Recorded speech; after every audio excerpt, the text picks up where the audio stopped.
Hope you're doing well. Appreciate you joining me. I'm Kev the Pokey Ghost, and this is story time.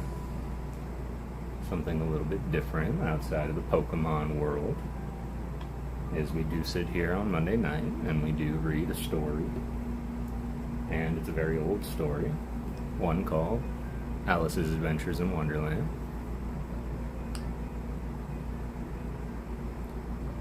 And we will continue our normal Pokemon streams as always in the following days this week, as we do stream every Thursday and Saturday.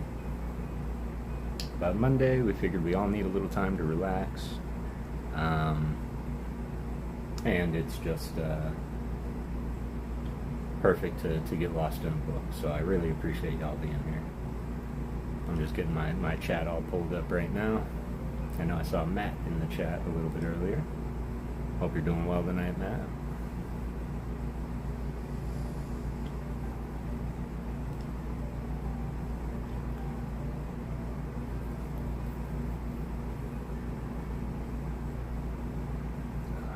I hate that it says story time, not hunting. I don't know why that is.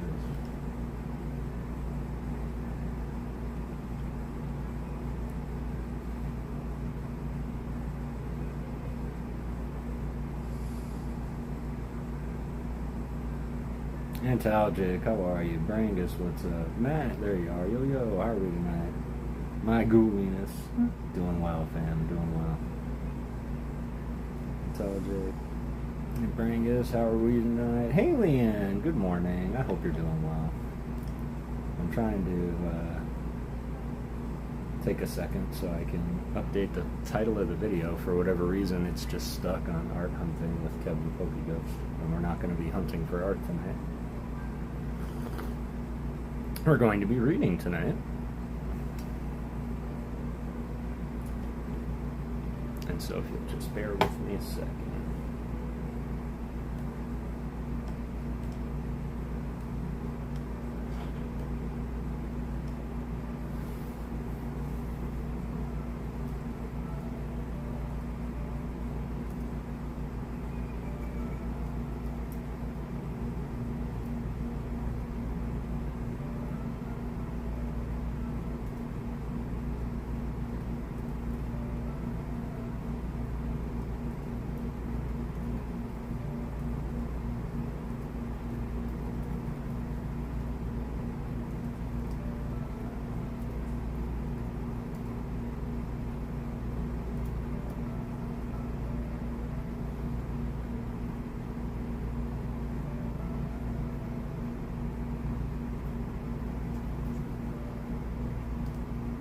There, y'all. I appreciate your patience while we wait for a couple people to pop in.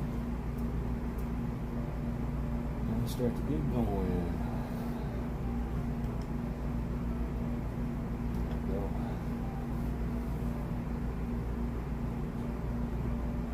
Hope that was the right way to do that. And thank you all again for being here.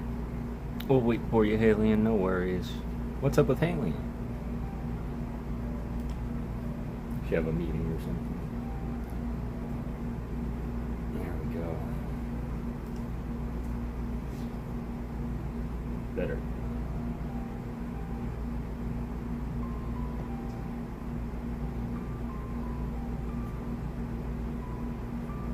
Better. How was everybody's day? Everybody have a good day?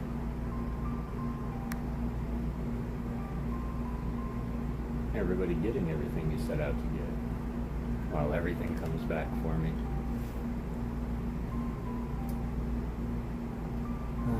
Be right back, need to get my water, no worries at all. Hey, be right in, just gotta post kitty short, no worries. Those kitty shorts are phenomenal.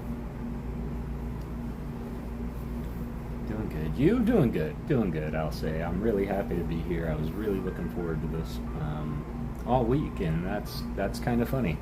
Because Monday's not a day that typically we look forward to, so it was kind of nice to actually have something to look forward to this Monday, and that is being here with all of you and everybody that was super excited to be here last time and raring to go.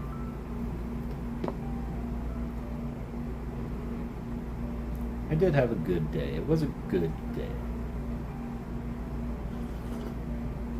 I wish it could have been a great or phenomenal, but it was a long day. But typically, all the things worth doing are a little bit hard. And so if something you're finding is just a little bit hard doing, just know that it's probably worth it is why. I need to make sure that I'm here so that I can scoot up a little bit. I'm going to try something I haven't tried before, and I'm going to lean back a little bit.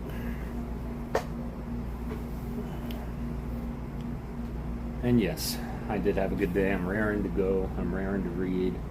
I'm a little bit sleepy, but I do have my patented coffee in a Christmas glass. So, what is everybody drinking? Brangus got his water.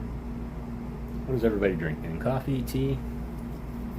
Just to let you know, if you're just popping on in, again, my name is Kev the Pokey Ghost. Typically, I'm all about the art appreciation, opening cards, and telling stories in theory. I decided to start this Monday night stream, which has very little to do with Pokemon, and I do understand. But I figured it would be nice to have a space on Monday night to kind of escape and just relax if we need a little bit of time and help doing that. And plus, I love to read. And one of my favorite stories. Also, please feel free to give me some suggestions on what you would like to hear next. I did get a suggestion today, and that suggestion was more around the horror realm and reading ghost stories and things like that. And that is something that I've highly considered for obvious reasons, but I always want to make sure that we keep this channel as family friendly as possible, and no sense in scaring kids. So.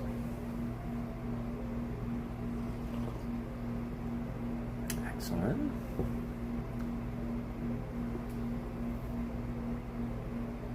Boo. Exactly. Boo. Which is also a very interesting kind of a word, right? So I might do some research, unless anybody knows where the word boo came from in association with ghosts and spirits. Aqua. Drinking water. Man, you guys are great.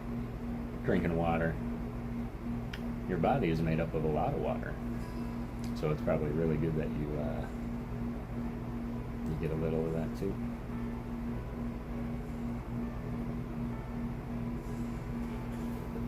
There we are, and if anybody can remember where we ended last time in Alice's Adventures in Wonderland and her kooky self and curious nature, and no shot, I opened up to the exact page. No dog ears or nothing. That's pretty cool. Had my coffee earlier today. Yeah, I guess that would make sense. Only I drink coffee this late in the day. But I do it because I feel like, sitting and chilling and talking and coffee, it just kind of all works together. It felt weird to drink a Monster while I'm reading, so. Plus, I do want to do well. I feel like the first half went okay, and I want to reiterate that, y'all, the first half. So we went through the first half, and the first stream, in episode 1, that was literally half the book. And so if we keep up pace tonight, we should be able to get through the entirety of book 1, which is Alice's Adventures in Wonderland, and next Monday we can actually start through the Looking Glass. My grandparents would drink coffee from dawn to late night. Did they ever switch at all, Brangus? Like coffee, decaf at night? Because my grandparents used to love the taste of coffee, just not the effect of coffee. And so they would often switch to decaf at night.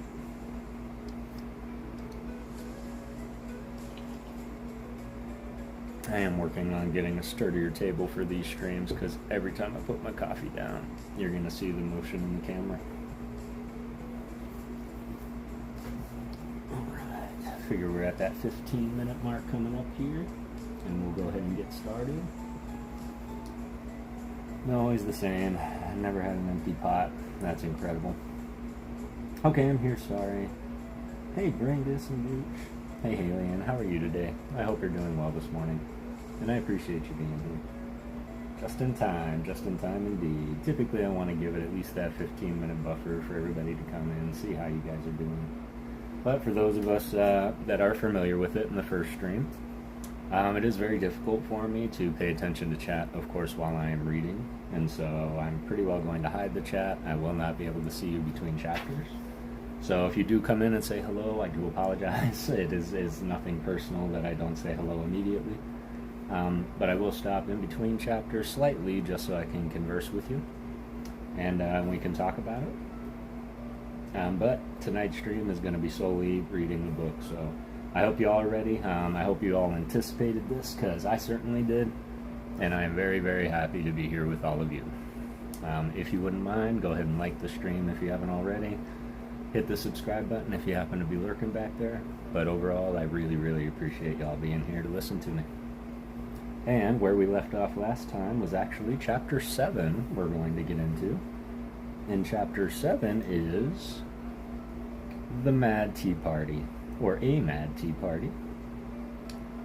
And let me take one more big old gulp of my coffee, and we will start Chapter 7. Feet up, kick back, ready to go. Excellent.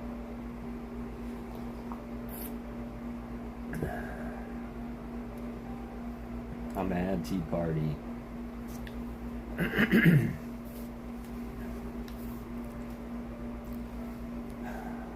There was a table set out under a tree in front of the house, and the March Hare and the Hatter were having tea at it. A dormouse was sitting between them, fast asleep, and the other two were using it as a cushion, resting their elbows on it, and talking over its head.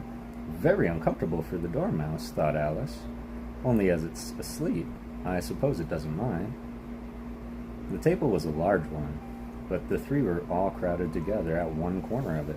"No room, no room!" they cried out when they saw Alice coming. "There's plenty of room," said Alice indignantly, and she sat down in a large armchair at one end of the table.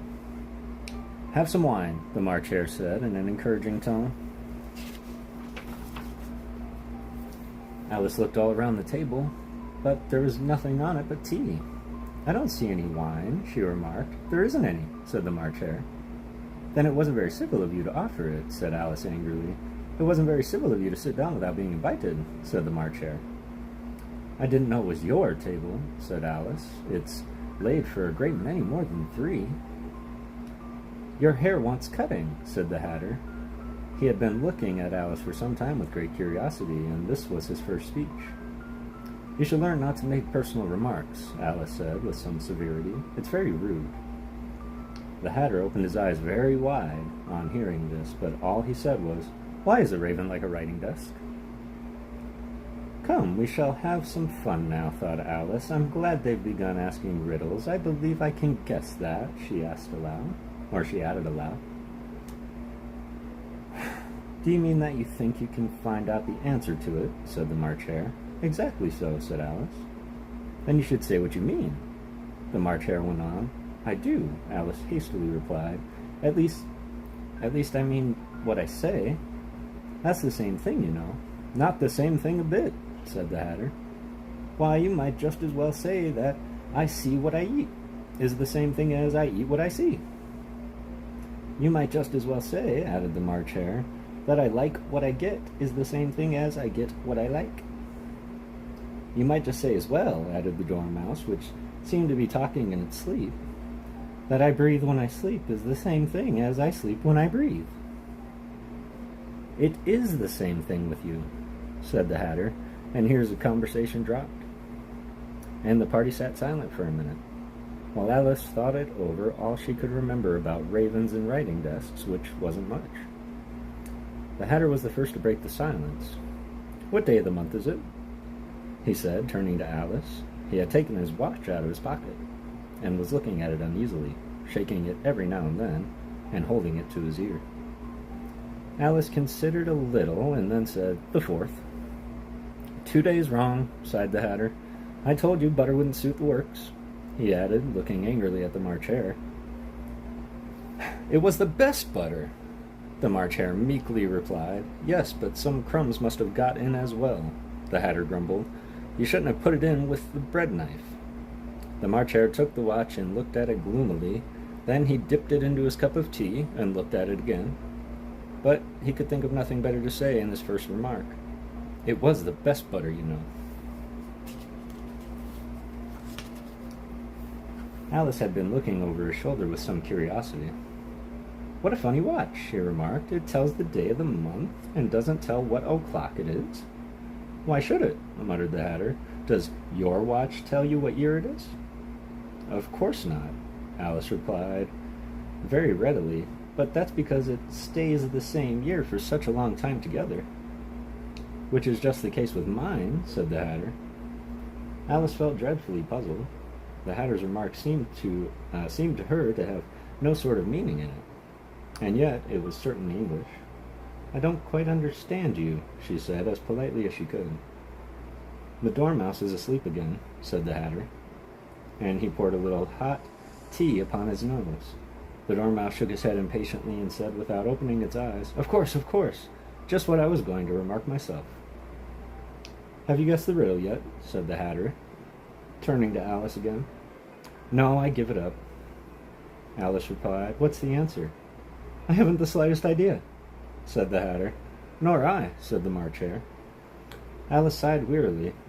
I think you might do something better with the time, she said, than wasting it in asking riddles that have no answers. If you knew time as well as I do, said the Hatter, you wouldn't talk about wasting it. It's him. I don't know what you mean, said Alice. Of course you don't, said the Hatter said, tossing his head contemptuously. I dare say you never ever spoken to time. Perhaps not, Alice cautiously replied, but I know I have to beat time when I learn music.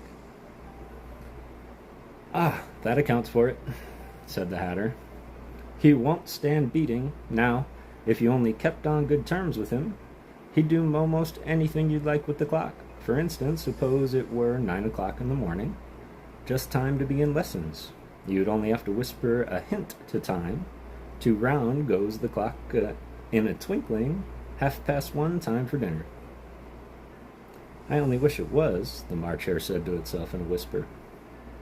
That would be grand, certainly, said Alice thoughtfully. But then I shouldn't be hungry for it, you know. Not at first, perhaps, said the Hatter, but you could keep it to 1:30 as long as you'd like. Is that why you manage? Is that the way you manage? Alice asked. The Hatter shook his head mournfully. Not I, he replied. We quarreled last March, just before he went mad, you know, pointing with his teaspoon at the March Hare. It was at the great concert given by the Queen of Hearts, and I had to sing, Twinkle, twinkle, little bat, how I wonder what you're at. You know the song, perhaps?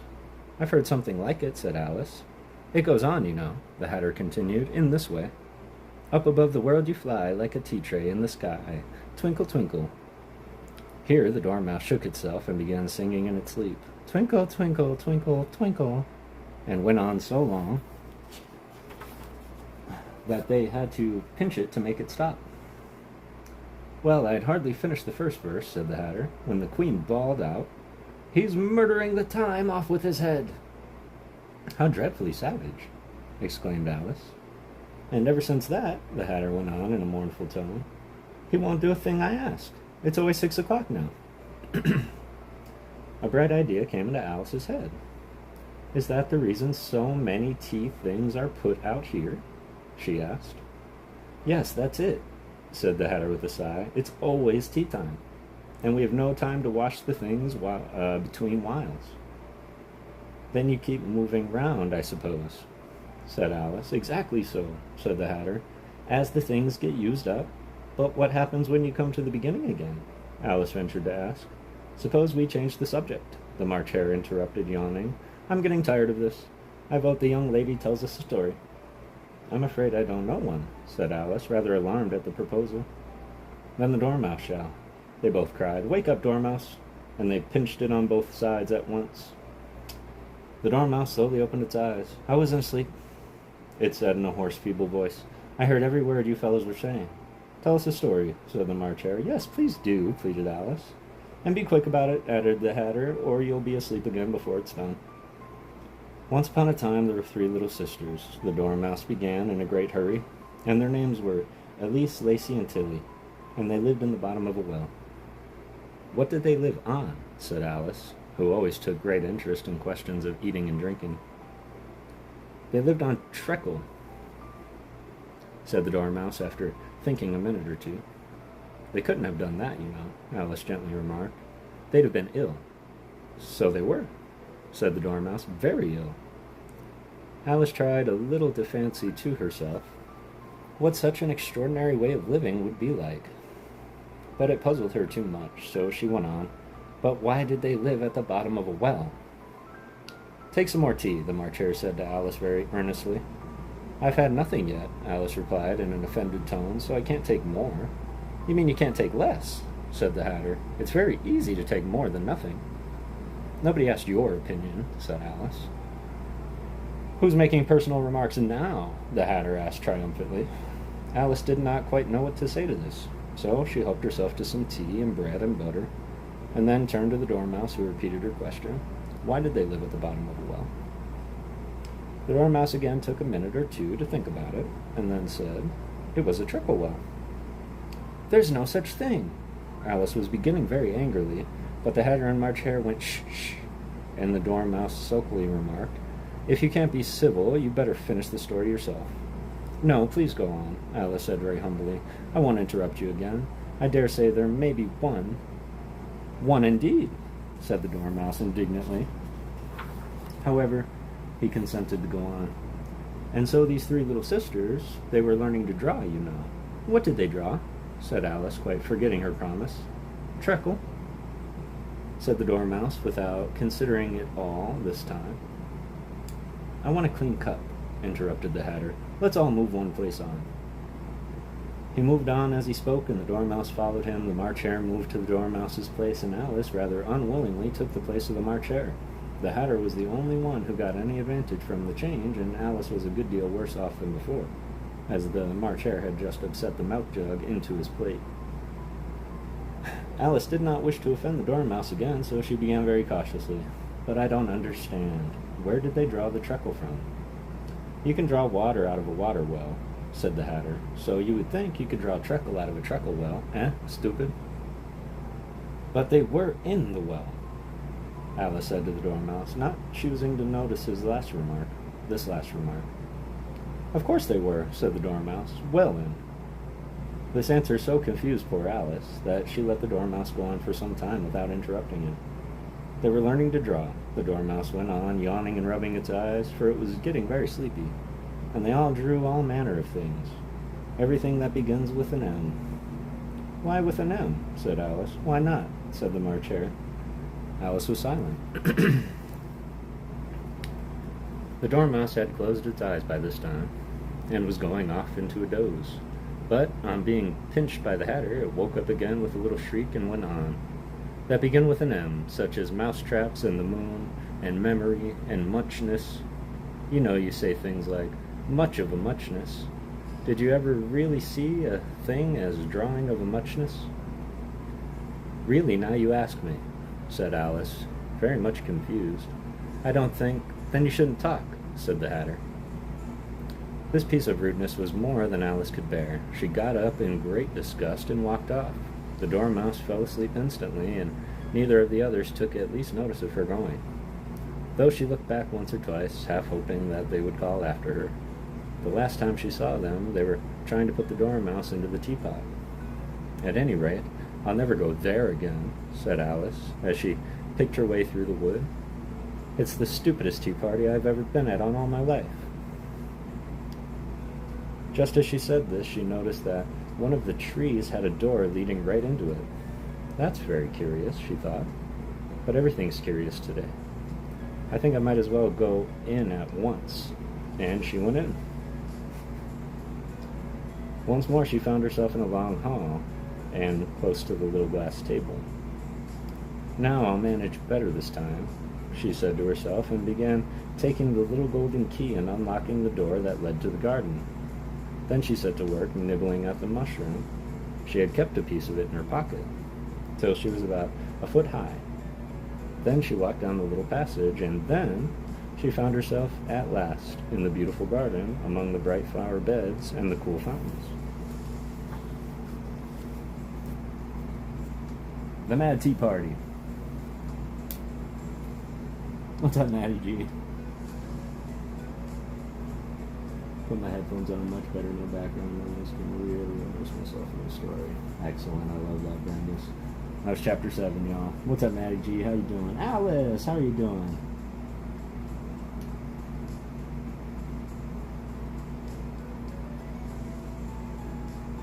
Perfect Alice story. How are you doing, Alice? I hope you're doing well. Appreciate you all. That was probably my favorite part in every movie is the Hatter and the Hare. That one was a little difficult to read, but yeah, I liked it. Now we're going to move into the Queen's Croquet Ground. Chapter 8.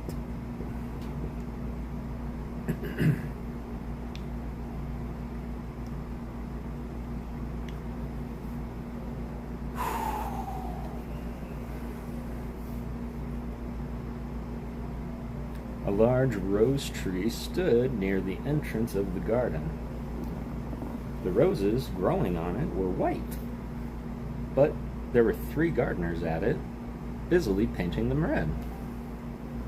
Alice thought this a very curious thing, and she went nearer to them, and just as she came up to them, she heard one of them say, "Look out now, 5. Don't go splashing paint over me like that." "I couldn't help it," said 5 in a silky tone. 7 jogged my elbow, on which 7 looked up and said, "That's right, 5. Always lay the blame on others." "You'd better not talk," said 5. "I heard the Queen was only yesterday. You deserve to be beheaded." "What for?" said the one who had spoken first. "That's none of your business, 2, said 7. "Yes, it is his business," said 5, "and I'll tell him it was for bringing the cooked tulip roots instead of onions." 7 flung down his brush and had just begun, "Well, of all the unjust things," when his eyes chanced to fall upon Alice. As she stood watching them, and he checked himself suddenly, the others looked around also, and all of them bowed low. "Would you tell me, please," said Alice, a little timidly, "why are you painting those roses?" 5 and 7 said nothing, but looked at 2. 2 began in a low voice, "Why, the fact is, you see, miss, this here ought to have been a red rose, and we put a white one in by mistake. And if the Queen was to find out, she should all have our heads cut off, you know.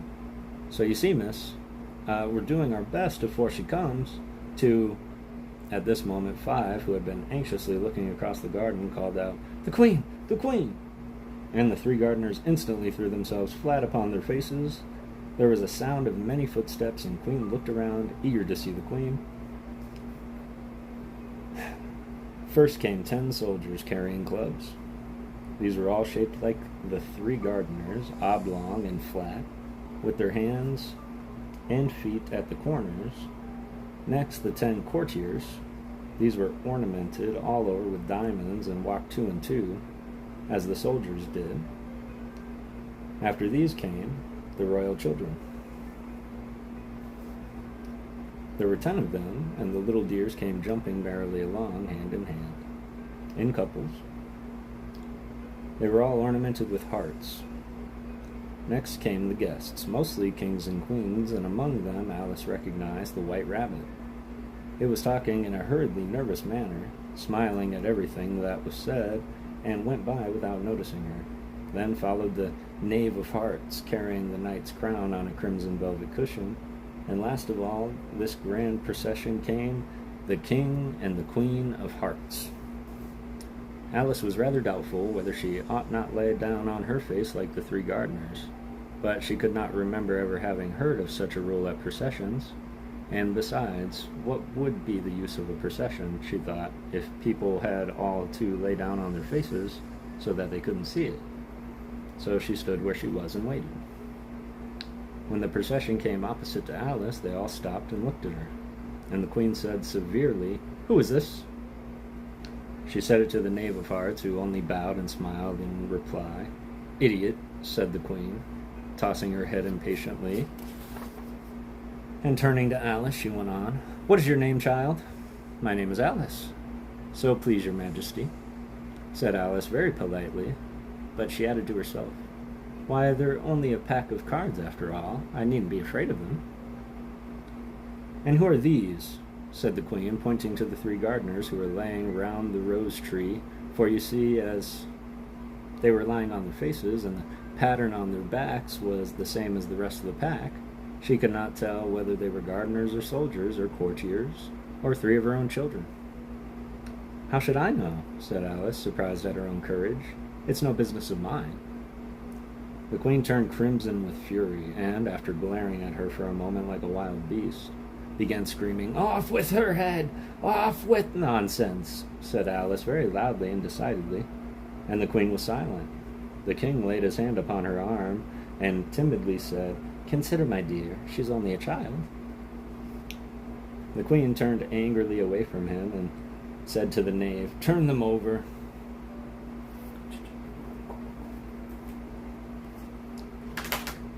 The knave did so very carefully with one foot. "Get up," said the Queen in a shrill, loud voice, and the 3 gardeners instantly jumped up and began bowing to the King and Queen, the royal children, and everybody else. "Leave off that," screamed the Queen.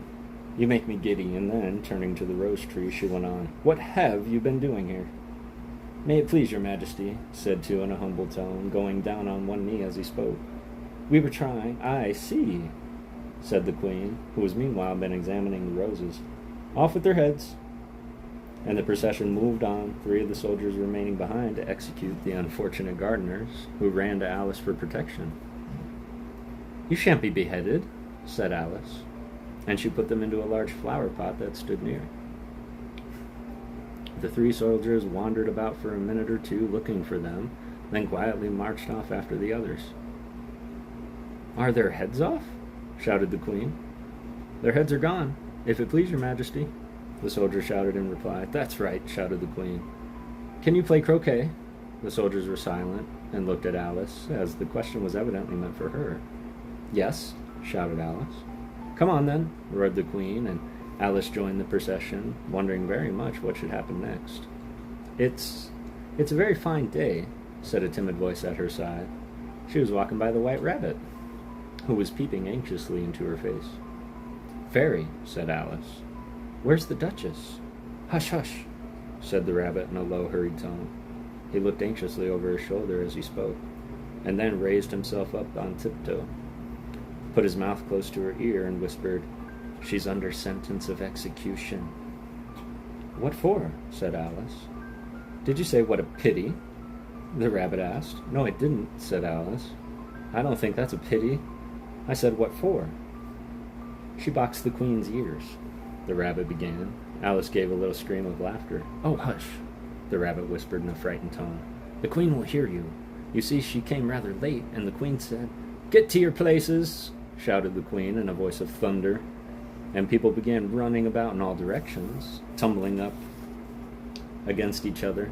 However, they got settled down in a minute or 2, and the game began.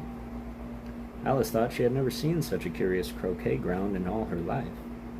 It was all ridges and furrows. The croquet balls were live hedgehogs, and the mallets live flamingos, and the soldiers had to double themselves up to stand on their hands and feet to make the arches. The chief difficulty Alice found at first was in managing her flamingo. She succeeded in getting its body tucked away comfortably enough under her arm, with its legs hanging down, but generally, just as she had got its neck nicely straightened out, it was going to give the hedgehog a blow with its head. It would twist itself around and look up at her face with such a puzzled expression that she could not help busting out laughing. And when she got its head down and was going to begin again, it was very provoking to find that the hedgehog had unrolled itself and was in the act of crawling away. Besides all this, there was generally a ridge or a furrow in the way wherever she wanted to send the hedgehog to, and as the doubled-up soldiers were always getting up and walking off to other parts of the ground, Alice soon came to the conclusion that this was a very difficult game indeed. The players all played at once, without waiting for turns, quarreling all the while, and fighting for the hedgehogs, and in a very short time the Queen was in a furious passion and went stamping about and shouting, "Off with his head!" or "Off with her head!" about once a minute. Alice began to feel very uneasy, to be sure, and had not yet had any dispute with the Queen, but she knew that it might happen any minute. And then, thought she, what would become of me? They're dreadfully fond of beheading people here. The great wonder is that there's anyone left alive. Holy moly. 1 second.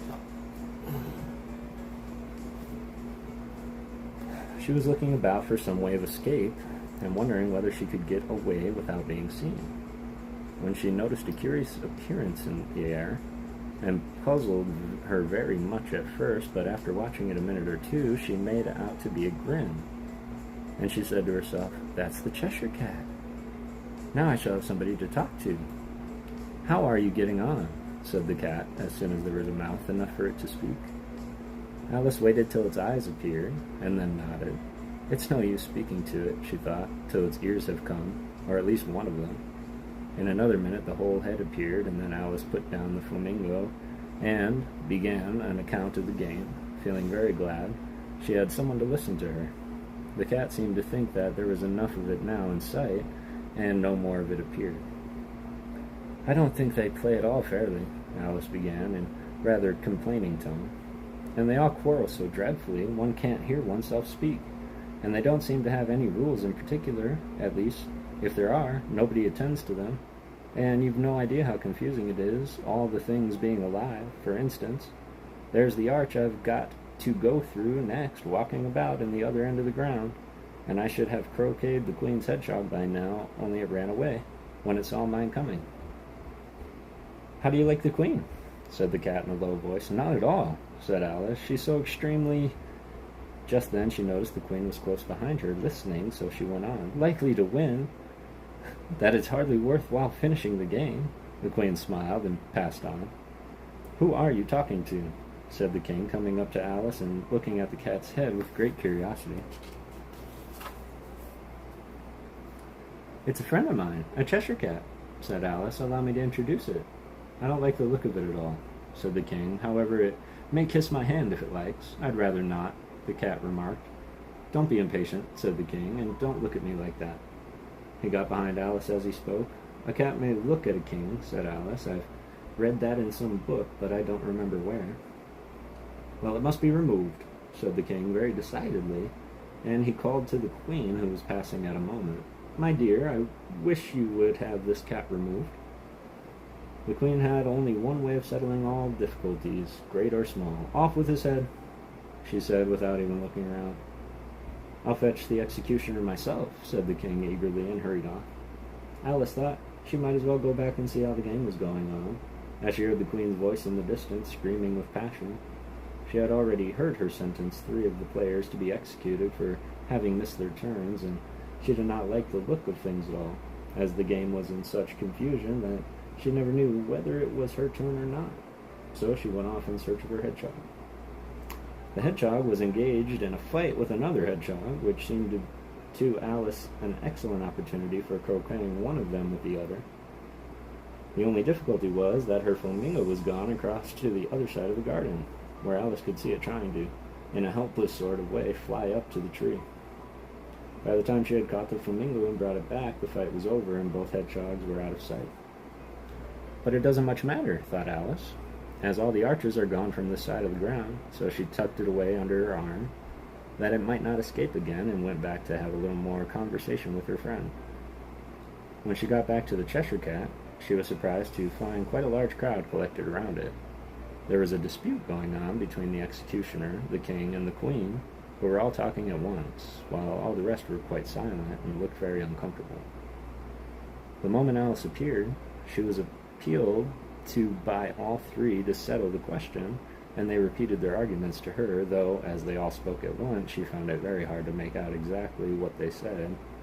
The executioner's argument was that you couldn't cut off a head unless there was a body to cut it off from, that he had never had to do such a thing before, and he wasn't going to begin at his time of life. The King's argument was that anything that had a head could be beheaded, and that you weren't to talk nonsense. The Queen's argument was that if something wasn't done about it in less than no time, she'd have everybody executed all around. It was this last remark that had made the whole party look so grave and anxious. Alice could think of nothing else to say but, "It belongs to the Duchess, you better ask her about it." "She's in prison," the Queen said to the executioner. "Fetch her here." And the executioner went off like an arrow. The cat's head began fading away the moment he was gone, and by the time he came back with the Duchess, it had entirely disappeared. So the king, the executioner, ran wildly up and down looking for it, while the rest of the party went back to the game.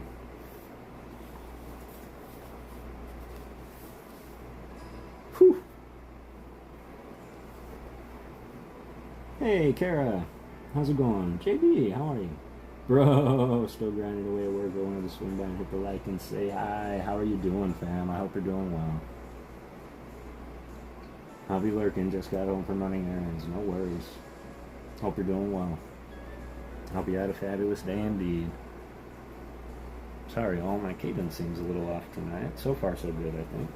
What's up, Ernie? I hope you're doing well, fam.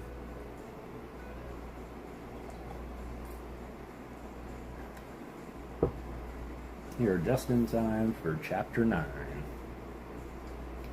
Chapter 9, The Mock Turtle Story.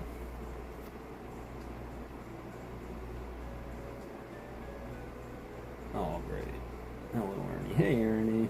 Howdy, Kev. How's it going, my brother? It's a nice little rain today. I wish it would have kept on and continued on. It was quite nice. All right. That music still going? Yes, it is. Sweet. All right. The Mock Turtle Story, Chapter 9.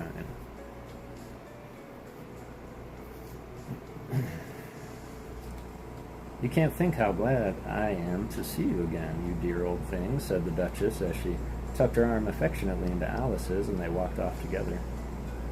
Alice was very glad to find her in such a pleasant temper, and thought to herself that perhaps it was only the pepper that had made her so savage when they met in the kitchen. "When I'm a Duchess," she said to herself, not in a very hopeful tone at all, "I won't have any pepper in my kitchen at all. Soup does very well without.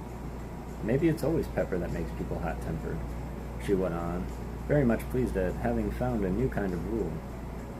"And vinegar that makes them sour, and chamomile makes them bitter, and barley sugar and such things that make children sweet-tempered. I only wish people knew that. Then they wouldn't be so stingy about it, you know." She had quite forgotten the Duchess by this time, and was a little startled when she heard her voice close to her ear. "You're thinking about something, my dear, and that makes you forget to talk. I can't tell if you just now what the moral of that is, but I shall remember it in a bit." "Perhaps it hasn't one," Alice ventured to remark. "Tut-tut, child," said the Duchess. "Everything's got a moral, if only you can find it." And she squeezed herself up closer to Alice's side as she spoke. Alice did not much like her keeping so close to her at first, because the Duchess was very ugly, and secondly, because she was exactly the right height to rest her chin on Alice's shoulder, and it was an uncomfortable sharp chin.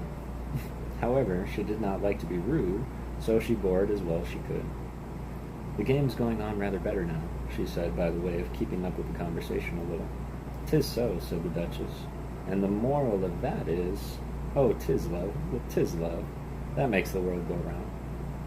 "Somebody said," Alice whispered, "that it's done by everybody minding their own business."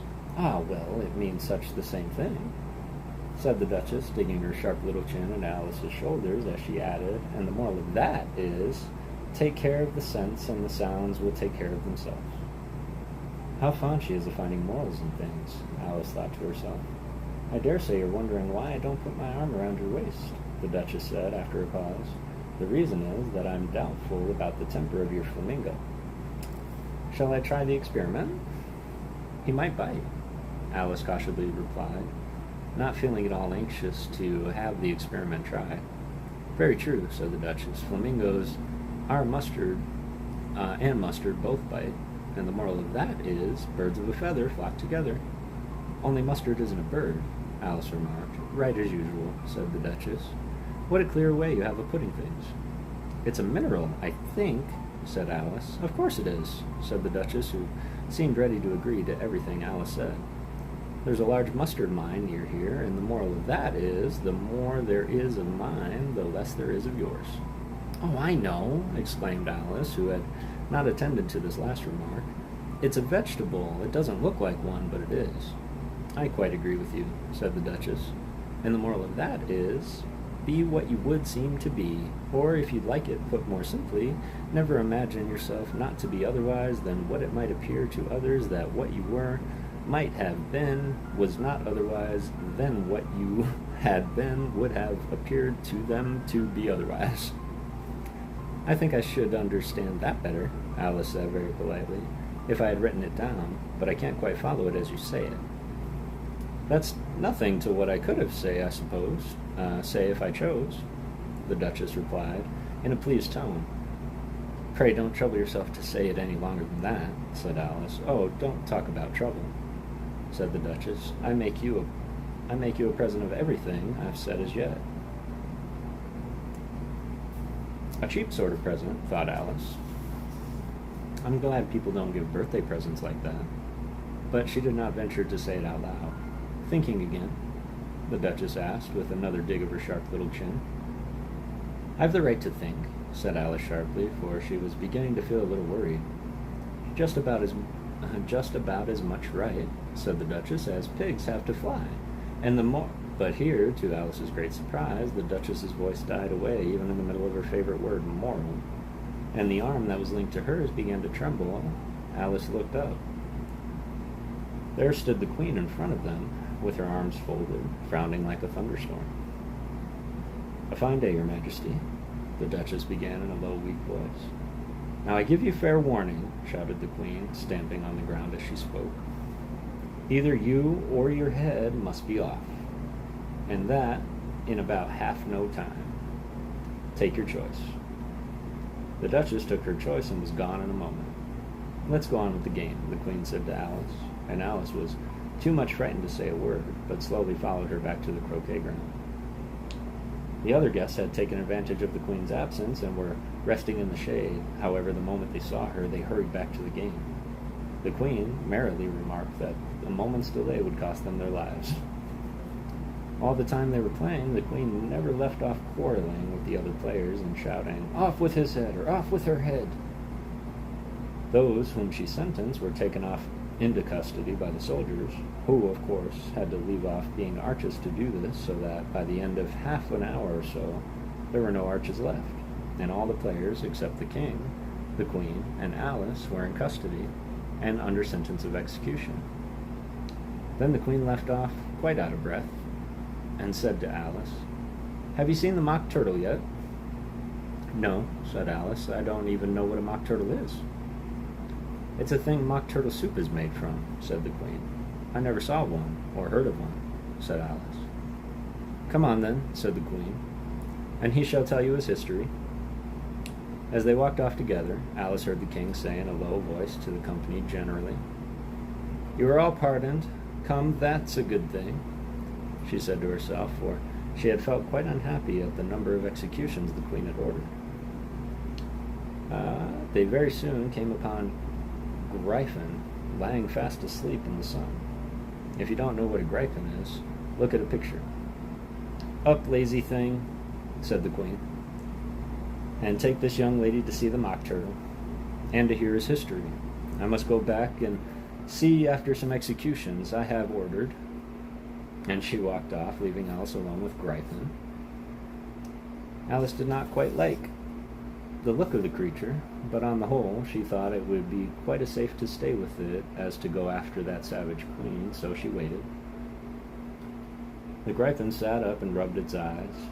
Then it watched the Queen till she was out of sight. Then it chuckled. "What fun," said the Gryphon, half to itself, half to Alice. "What is the fun?" said Alice. "Why, she," said the Gryphon. "It's all her fancy, that. They never executes nobody, you know. Come on." Everybody says, "Come on here," thought Alice, as she went slowly after it. "I never was so ordered about before in all my life, never." They had not gone far before they saw the mock turtle in the distance, sitting sad and lonely on a little ledge of rock, and, as they came nearer, Alice could hear him sighing as if his heart would break. She pitied him deeply. "What is his sorrow?" she asked the Gripen. And the Gripen answered very nearly in the same words as before. "It's all his fancy, that. He hasn't got no sorrow, you know. Come on." So they went up to the mock turtle, who looked at them with large eyes full of tears, but said nothing. "This here young lady," said the Gripen. She wants for to know your history, she do." "I'll tell it her," said the mock turtle in a deep, hollow tone. "Sit down, both of you, and don't speak a word till I've finished." So they sat down, and nobody spoke for some minutes. Alice thought to herself, "I don't see how he could ever finish if he doesn't begin." But she waited patiently. "Once," said the mock turtle at last, with a deep sigh, "I was a real turtle." These words were followed with a very long silence, broken only by an occasional exclamation of "Herk!" from the Gripen, and the constant heavy sobbing of the mock turtle. Alice was very nearly getting up and saying, "Thank you, sir, for your interesting story," but she could not help thinking there must be more to come, so she sat still and said nothing. "When we were little," the mock turtle went on at last, more calmly, though still sobbing a little now and then, "we went to a school in the sea. The master was an old turtle.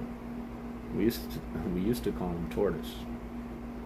"Why did you call him Tortoise if he wasn't one?" Alice asked. "We called him Tortoise because he taught us," said the mock turtle angrily.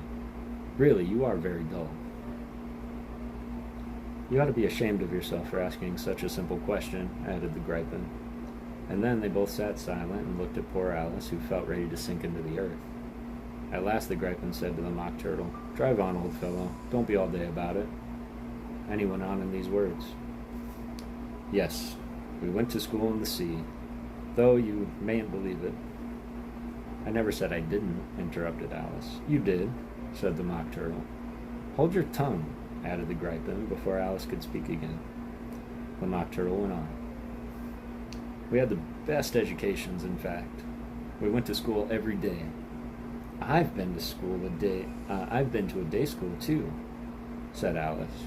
"You needn't be so proud as all that." "With extras," added the mock turtle, a little anxiously. "Yes," said Alice. "We learned French and music and washing," said the mock turtle. "Certainly not," said Alice indignantly. "Ah, then yours wasn't a really good school," said the mock turtle in a tone of great relief. "Now at ours, they had, at the end of the bill, French, music, and washing extra." "You couldn't have wanted it much," said Alice, living at the bottom of a sea. "I couldn't afford to learn it," said the mock turtle with a sigh. "I only took the regular course." "What was that?" inquired Alice. "Reeling and writhing, of course, to begin with," the mock turtle replied, "and then the different branches of arithmetic: ambition, distraction, uglification, and derision." "I've never heard of uglification," Alice ventured to say. "What is that?" The Gripen lifted up both its paws in surprise. "Never heard of uglifying," it exclaimed. "You know what to beautify is, I suppose?" "Yes," said Alice doubtfully. "It means to make anything prettier?" "Well then," the Gripen went on, "if you don't know what to uglify is, you are a simpleton." Alice did not feel encouraged to ask any more questions about it, so she turned to the mock turtle and said, "What else had you to learn?" "Well, there was mystery," the mock turtle replied, counting off subject on his flappers. "Mystery, ancient and modern, with seaography and drawing. The drawing master was an old conger eel that used to come once a week. He taught us drawing, sketching, and fainting on coils." "What was that like?"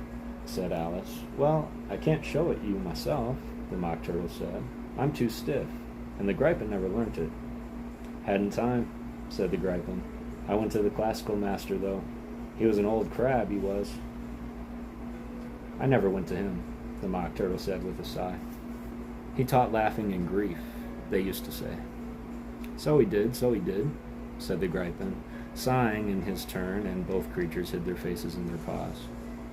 And how many hours a day did you do lessons? Said Alice, in a hurry to change the subject. 10 hours the first day, said the Mock Turtle, 9 the next, and so on. What a curious plan, exclaimed Alice. That's the reason they're called lessons, the Gripin remarked, because they lesson from day to day. This was quite a new idea to Alice, and she thought it over a little before she made her next remark. Then the 11th day must have been a holiday. Of course it was, said the Mock Turtle. And how did you manage on the 12th? Alice went on eagerly. That's enough about lessons, the Gripin interrupted in a very decided tone. Tell her something about the games now. Whew. Chapter 9, done. EDF, what's up? How you doing, fam? I hope you're doing well. Jesse, how you doing?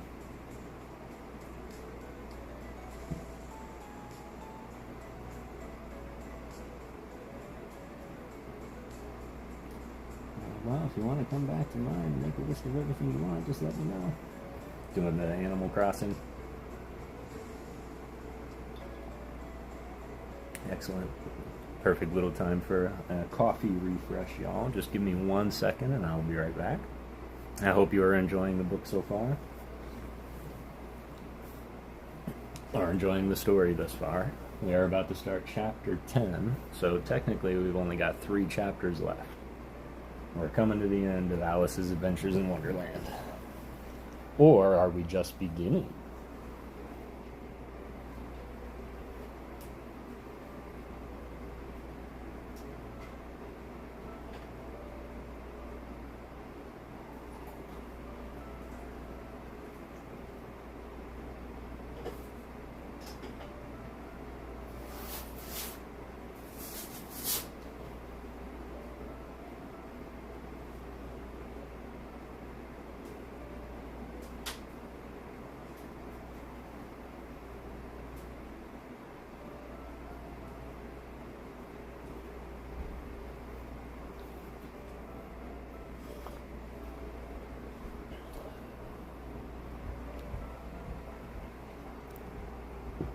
Yeah.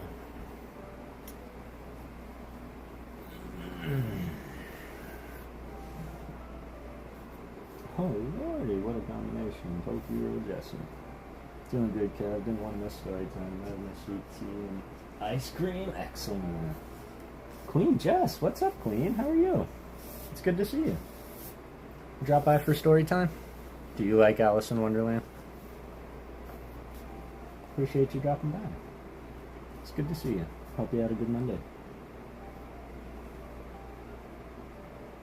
Or I hope you're having a good Monday.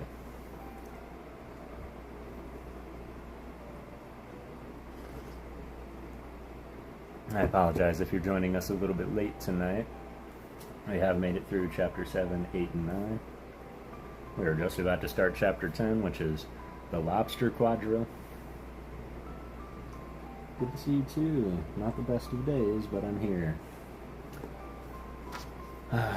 My father would tell me something like, the good days can't exist without the days that aren't so great. Otherwise, they would all just be the same day. Keep your head up. Keep your chin forward. Everything will work out the way it's supposed to. I like your label bonsai tree. Maddie gets me regular flowers for Valentine's Day in her. Aw, that's so sweet. Yeah, this is my bonsai tree, and it's got the cherry blossom leaves, too, that I can swap out when the seasons change. And that does sound like a combination and a half. All my bad days are outweighing my good days, but that's a good point of view. I'll have to remember that. Yep, just never give up. That's what I consistently tell myself, too. Of course, one could say it's always darkest before the dawn, but that's incredibly cliche. But I promise you everything is going to be okay. And I appreciate you dropping in, truly. Hope I didn't miss anybody. If I did, I do apologize. And I appreciate you joining me. If you haven't already, go ahead and smash that little like button if you like what you see. Of course, after this book, we're getting into Through the Looking Glass, which will happen next week. But for now, we're going to get into Chapter 10. Of course, I do want to make a slight correction, because I've been calling him the Griffin, but he's definitely a griffin. But it's not spelled Griffin, it's spelled Gryphon. And so, but it's definitely a griffin and the faux turtle. The mock turtle. Just wanted to show you guys the little picture of it. But since I've already started, I'm just going to keep calling him the Griffin.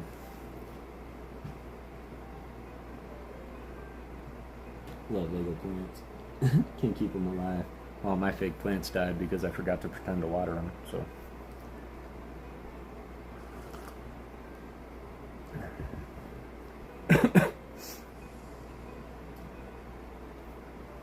The lobster quadrille. The mock turtle sighed deeply and drew the back of one flapper across his eyes. He looked at Alice and tried to speak, but for a minute or two, sobs choked his voice. Same as if he had a bone in his throat, said the griffin, as it set to work shaking him and punching him in the back. At last the mock turtle recovered his voice, and with tears running down his cheeks, he went on again. You may not have lived much under the sea. I haven't, said Alice. And perhaps you were never even introduced to a lobster. Alice began to say, I once tasted, but checked herself hastily and said, no, never. So you can have no idea what delightful thing a lobster quadrille is. No, indeed, said Alice. What sort of dance is it?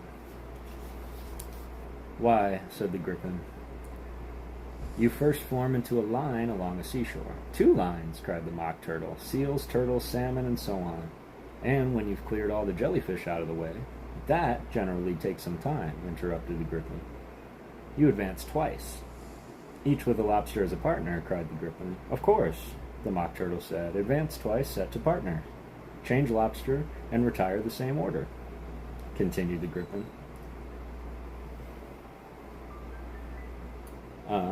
Then, you know, the mock turtle went on. You throw the lobsters, shouted the griffin, with the bound into the air, as far out to sea as you can. Swim after them, screamed the griffin. Turn a somersault in the sea, cried the mock turtle, capering wildly about. Change lobsters again, yelled the griffin at the top of his lungs. Back to land again, and... That's all the first figure, said the mock turtle, suddenly dropping his voice, and the 2 creatures, who had been jumping about like mad things all this time, sat down again very sadly and quietly, and looked at Alice. It must be very pretty dance, said Alice timidly. Would you like to see a little bit of it? Said the mock turtle. Very much indeed, said Alice. Come, let's try the first figure, said the mock turtle to the griffin. We can do it without lobsters, you know. Which shall sing? Oh, you sing, said the griffin. I've forgotten the words. So they began solemnly dancing around and around, Alice every now and then trending on her toes when they passed too close, and waving her forepaws to mark the time, while the mock turtle sang this very slowly and very sadly. Will you walk a little faster? Said a whiting to a snail. It got really small, y'all, sorry. It's a porpoise close behind us and is treading on my tail. See how eagerly the lobsters and the turtles all advance. They are all waiting on a shingle. Will you come and join the dance? Will you, won't you? Will you, won't you? Won't you join the dance? Will you, won't you? Will you, won't you? Won't you join the dance? You can really have no notion how delightful it will be when they take us up and throw us with the lobsters out to sea. But the snail replied, too far, and gave a look askance. Said he thanked the whiting kindly, but he would not join the dance. Would not, could not, would not, could not, would not join the dance. Would not, could not, would not, could not join the dance. What matters it how far we go? His scaly friend replied. There's another shore, you know, upon the other side. The further off from England, the nearer is to France. Then turn not pale, beloved snail, but come and join the dance. Will you, won't you, will you, won't you, will you join the dance? Will you, won't you, will you, won't you join the dance? Thank you. It's a very interesting dance to watch, said Alice, feeling very glad that it was over at last. And I do so like the curious song about the whiting. Oh, as to the whiting, said the Mock Turtle, you've seen them, yes, of course. Yes, said Alice. I've often seen them at she checked herself hastily. I don't know where Din may be, said the Mock Turtle, but if you've seen them so often, of course you know what they're like. I believe so, Alice replied thoughtfully. They have their tails in their mouths, and they're all over crumbs. You're wrong about the crumbs, said the Mock Turtle. Crumbs would all wash off in the sea, but they have their tails in their mouths, and the reason is... Here the Mock Turtle yawned and shut his eyes. Tell her about the reason and all that, he said to the Griffin. The reason is, said the Griffin, that they would go with the lobsters to the dance. So they got thrown out to sea. So they had to fall a long way. So they got their tails fast in their mouth, so they couldn't get them out again. That's all. Thank you, said Alice. That's very interesting. I never knew so much about a whiting before. I can tell you more than that if you'd like, said the Griffin. Do you know why it's called a whiting? I never thought about it, said Alice. Why? It does the boots and shoes, said Griffin. The Griffin replied very solemnly. Alice was thoroughly puzzled. Does the boots and shoes, she repeated in a wondering tone. Why, what are your shoes done with? Said the Griffin. I mean, what makes them so shiny? Alice looked down at them and considered a little before she gave her answer. They're done with blacking, I believe. Boots and shoes under the sea, the Griffin went on in a deep voice, are done with whiting. Now you know. And what are they made of? Alice asked in a tone of great curiosity. Soles and eels, of course, the Griffin replied, rather impatiently. Any shrimp could have told you that. If I'd been the whiting, said Alice, whose thoughts were still running on the song, I'd have said to the porpoise, keep back, please. We don't want you with us. They were obliged to have him with them, the Mock Turtle said. No wise fish would go anywhere without a porpoise. Wouldn't it really? Said Alice in a tone of great surprise. Of course not, said the Mock Turtle. Why, if a fish came to me and told me he was going on a journey, I should say, with what porpoise? Don't you mean purpose? Said Alice. I mean what I say, the Mock Turtle replied, in an offended tone, and the Griffin added, Come, let's hear some of your adventures. I could tell you my adventures, beginning from this morning, said Alice, a little timidly, but it's no use going back to yesterday, because I was a different person then. Explain all that, said the Mock Turtle. No, the adventures first, said the Griffin, in an impatient tone. Explanations take such a dreadful time. So Alice began telling them her adventures from the time when she first saw the White Rabbit. She was a little nervous about it, just at first. The two creatures got so close to her, one on each side, and opened their eyes and mouths so very wide. But she gained courage and went on. Her listeners were perfectly quiet till she got to the part about her repeating, You are old, Father William, to the caterpillar, and the words all coming different. And then the Mock Turtle drew a long breath and said, That's very curious. It's all about as curious as it can be, said the Griffin. It all came different, the Mock Turtle repeated thoughtfully. I should like to hear her try and repeat something now. Tell her to begin. He looked at the Griffin as if he thought it had some kind of authority over Alice. Stand up and repeat. 'Tis the voice of the sluggard, said the Griffin. How the creatures order one about and make one repeat lessons, thought Alice. I might just as well be at school at once. However, she got up and began to repeat it, with her little head was so full of lobster quadrille that she hardly knew what she was saying, and the words came out very queer indeed. 'Tis the voice of the lobster, I heard him declare, You have baked me too brown, I must sugar my hair. As a duck with its eyelids, so he with his nose trims his belt and his buttons and turns out his toes. When the stands are all dry, he is gay as a lark, and will talk in contemptuous tones of the shark. But when the tides rise and sharks are around, his voice is timid and tumultuous sound. That's different from what I used to say when I was a child, said the Gryphon. Well, I never heard it before, said the Mock Turtle, but it sounds uncommon nonsense. Alice said nothing. She had sat down with her face in her hands, wondering if anything would ever happen in a natural way again. I should like to have it explained, said the Mock Turtle. She can't explain it, said the Gryphon hastily. Go on with the next verse. What about his toes? The Mock Turtle persisted. How could he turn them out with his nose, you know? It's the first position in dancing, said Alice, but she was dreadfully puzzled by the whole thing and longed to change the subject.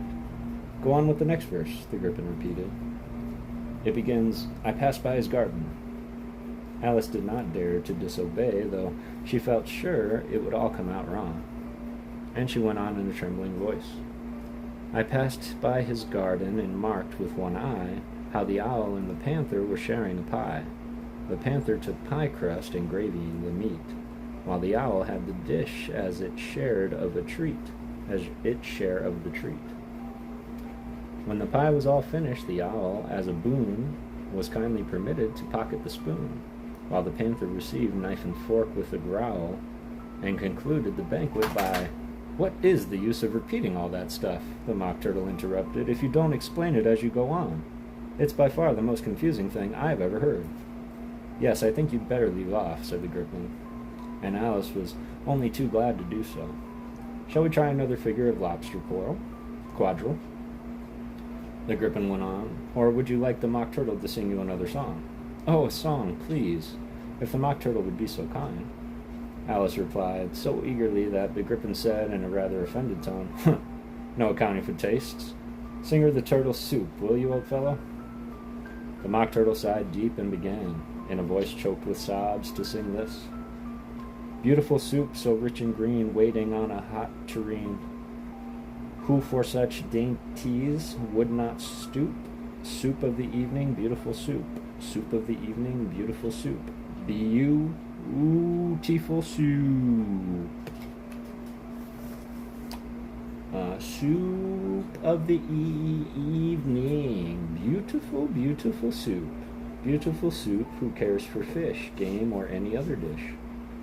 Who would not give all else for 2 pennies worth only of beautiful soup? Pennyworth only of beautiful soup. Beautiful soup. Soup, soup, beautiful soup. Chorus again, cried the Gryphon, and the Mock Turtle had just begun to repeat it when a cry of, The trial's beginning, was heard in the distance. Come on, cried the Gryphon, and taking Alice by the hand, it hurried off, without waiting for the end of the song. What trial is it? Alice panted as she ran, but the Gryphon only answered, Come on, and ran the faster, while more and more faintly carried on the breeze that followed them the melancholy words, Soup of the evening, beautiful, beautiful soup.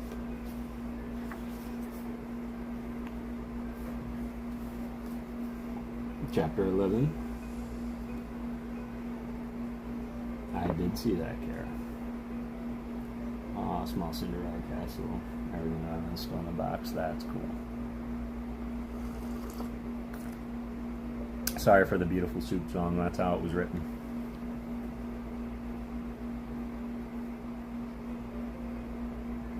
I forgot about the whole dinner incident. This book is so cute, right? Rip my bank account. Exactly. I feel that. I'm clear. Appreciate you all being here. New York gets our frogs too. That's so cool. Yeah, it's been a really long time since I've read the book. And a lot of time, it took me a long time to realize, like, wow, what I'm reading right now, it doesn't make sense. And I think that's the point. A lot of it isn't meant to make sense, and it's supposed to be nonsense. So I'm just reading it as I'm reading it, like I'm just speaking it. So, but if you pick up the book, you can read it with me. I'm not too far off. Talking about later with our Audible book going on. Good old Monday, good Monday, and that's what I want it to be. The good end to a Monday. Regardless of how your Monday was, I hope you're able to just sit and chill and relax with me. Really, 11 of you here. Man, I'm really, really grateful for y'all. Listening at work. Ooh, I appreciate you being here. I hope work's going good. It's really good to see you. Like Dr. Seuss, just like Dr. Seuss, which sadly I'll never be able to read on stream.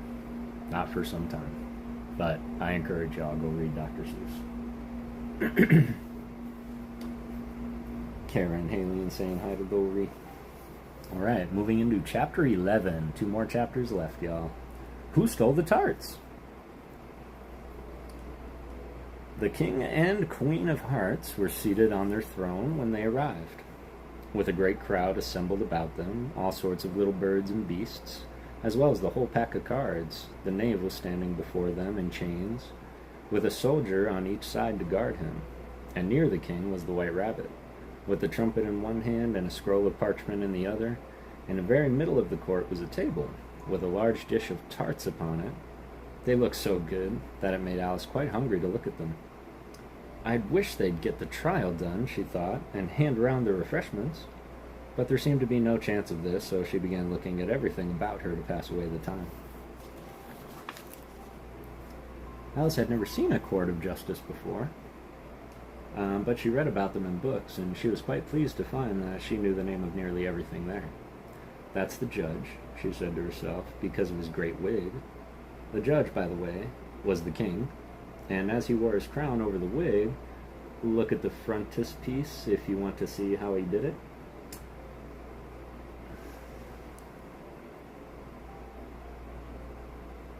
I was seeing if he was on the front.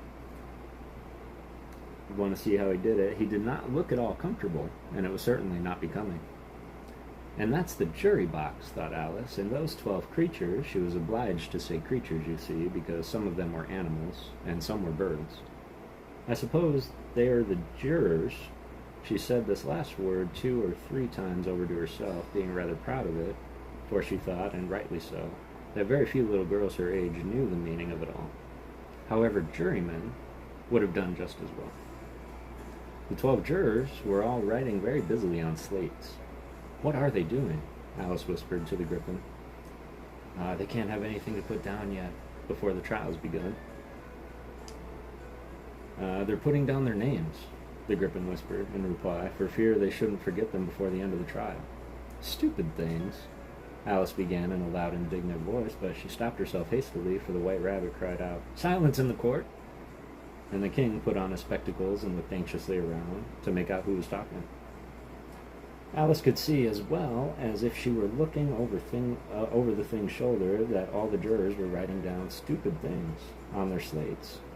And she could even make out that one of them didn't know how to spell stupid, and that he had to ask his neighbor to tell him. A nice muddle of slates it'll be in before the trial's over, thought Alice. One of the jurors had a pencil that squeaked. This, of course, Alice could not stand, and she went around the court and got behind him, and very soon found the opportunity of taking it away. She did it so quickly that the poor little juror, it was Bill the lizard, could not make out at all what had become of it. So after hunting all about for it, he was obliged to write with one finger for the rest of the day. And this was very little use, as it left no mark on the slate. "Harold, read the accusation," said the king. On this, the white rabbit blew 3 blasts on the trumpet, and then unrolled the parchment scroll and read as follows. "The Queen of Hearts, she made some tarts, all on a summer's day. The Knave of Hearts, he stole those tarts, and took them quite away." "Consider your verdict," the king said to the jury. "Not yet, not yet," the rabbit hastily interrupted. "There's a great deal to come before that. Call the first witness," said the king, and the white rabbit blew 3 blasts on the trumpet and called out, "First witness!" The first witness was the Hatter. He came in with a teacup in one hand and a piece of bread and butter in the other. "I beg your pardon, your majesty," he began, "for bringing these in, but I hadn't quite finished my tea when I was sent for." "You ought to have finished," said the king. "When did you begin?" The Hatter looked at the March Hare, who had followed him into the court, arm in arm with the Dormouse. 14th of March, I think it was, he said. 15th, said the March Hare. 16th, said the Dormouse. Write that down, the king said to the jury, and the jury eagerly wrote down all 3 dates on their slates, and then added them up and reduced the answer to shillings and pence. Take off your hat, the king said to the Hatter. It isn't mine, said the Hatter. Stolen, the king exclaimed, turning to the jury, who instantly made a memorandum of the fact. I keep them to sell, the Hatter added as an explanation. I've none of my own, I'm a Hatter. Here the queen put on her spectacles and began staring hard at the Hatter, who turned pale and fidgeted. Give your evidence, said the king, and don't be nervous, or I'll have you executed on the spot. This didn't seem to encourage the witness at all. He kept shifting from one foot to the other, looking uneasy at the queen, and in his confusion he bit a large piece out of his teacup instead of the bread and butter. Just at this moment Alice felt a very curious sensation, which puzzled her a good deal until she made out what it was. She was beginning to grow larger again, and she thought at first she would get up and leave the court, but on second thought she decided to remain there. She was as long as there was room for her. Remain where she was as long as there was room for her. I wish you wouldn't squeeze so, said the Dormouse, who was sitting next to her. I can barely breathe. I can't help it, said Alice meekly. I'm growing. You've no right to grow here, said the Dormouse. Don't talk nonsense, said Alice more boldly. You know you're growing too. Yes, but I grow at a reasonable pace, said the Dormouse, not at a ridiculous fashion. And he got up very sulkily and crossed over to the other side of the court. At this time, the queen had never left off staring at the Hatter, and just as the Dormouse crossed the court, she said to one of the officers of the court, Bring me a list of the singers in that last concert, on which the wretched Hatter trembled so that he shook off both his shoes. Give your evidence, the king repeated angrily, or I'll have you executed, whether you're nervous or not. I'm a poor man, your majesty, the Hatter began, in a trembling voice, and hadn't begun my tea, not above a week or so, and what with the bread and butter getting so thin and the twinkling of the tea— The twinkling of the what? Said the king. It began with the tea, the Hatter replied. Of course twinkling begins with the tea, said the king sharply. Do you take me for a dunce? Go on. I'm a poor man, the Hatter went on, and most things twinkled after that. Only the March Hare said— I didn't, the March Hare interrupted with great hurry. You did, said the Hatter. I deny it, said the March Hare. He denies it, said the king. Leave out that part. Well, at any rate, the Dormouse said, the Hatter went on looking anxiously around to see if it would deny it too. But the Dormouse denied nothing, being fast asleep.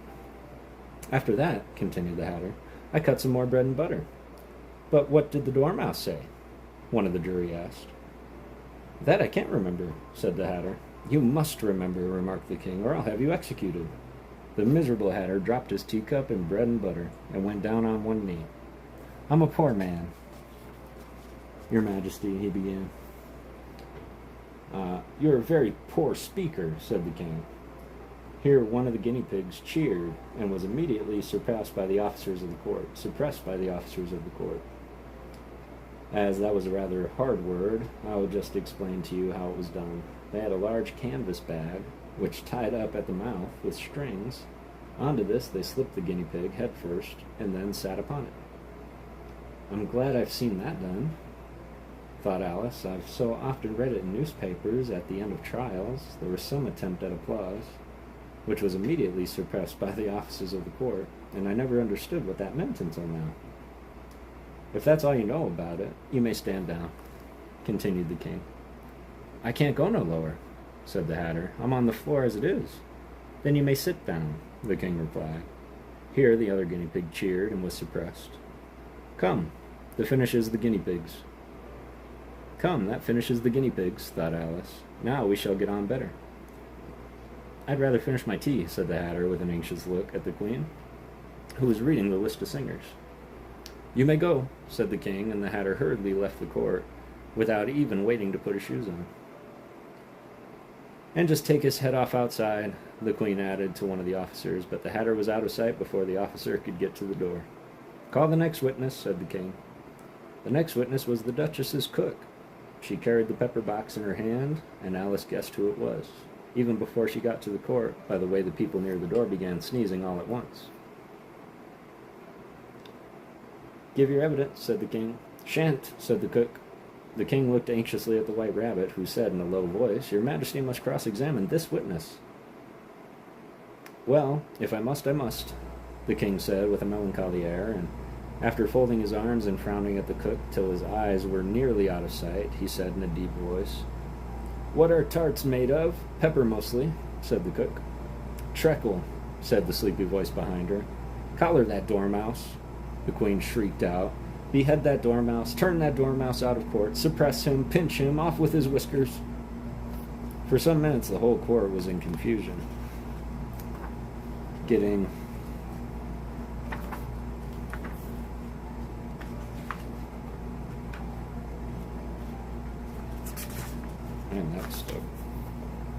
Getting the dormouse turned out, and by the time they were settled down again, the cook disappeared. "Never mind," said the king, with an air of great relief. "Call the next witness." And he added in an undertone to the queen, "Really, my dear, you must cross-examine the next witness. It makes my forehead ache." Alice watched the White Rabbit as he fumbled over the list, feeling very curious to see what the next witness would be like. "For they haven't got much evidence yet," she said to herself. Imagine her surprise when the White Rabbit read out the top of the shrill little voice name, Alice. Alice is the next witness.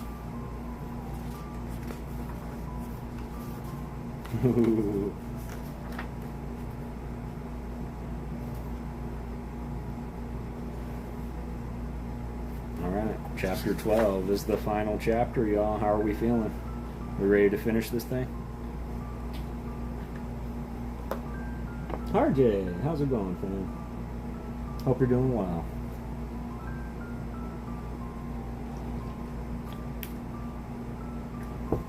Hope you're doing well tonight. Have you come by for a little bit of story time? We're just about to finish the first book. Doing mail right now.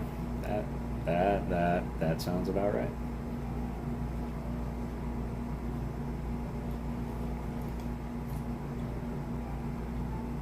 Yo, let's go.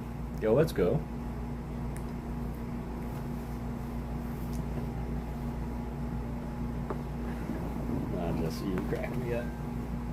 Mail and story time sounds like a fun time. Sounds like a plan to me. This is chapter 12 of Alice's Adventures in Wonderland. And it is titled Alice's Evidence. And should take us right up to about that time. Chapter 12, Alice's Evidence.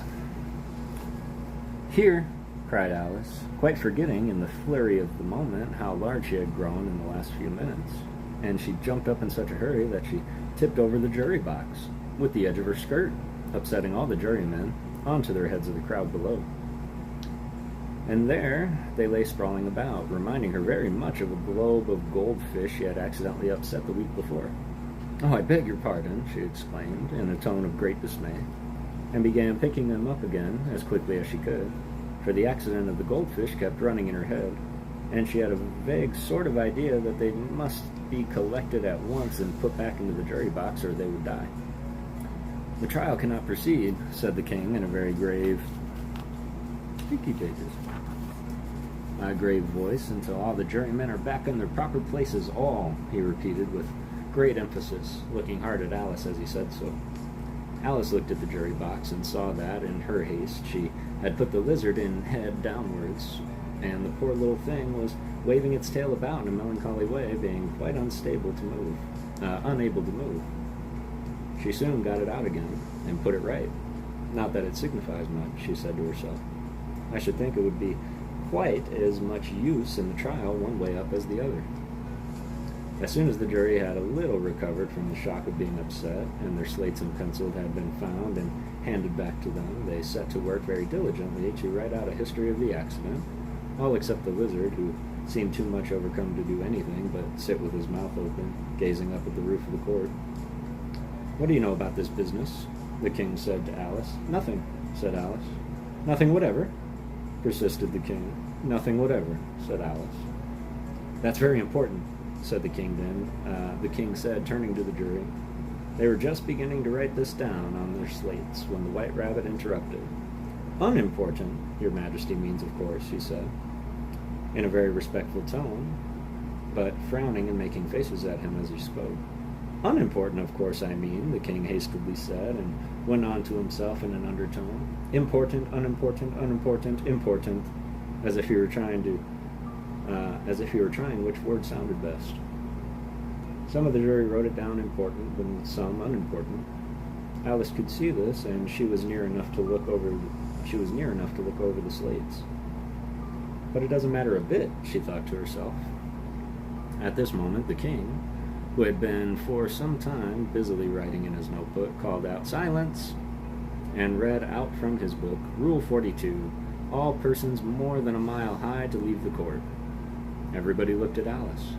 "I'm not a mile high," said Alice. "You are," said the king. "Nearly 2 miles high," added the queen.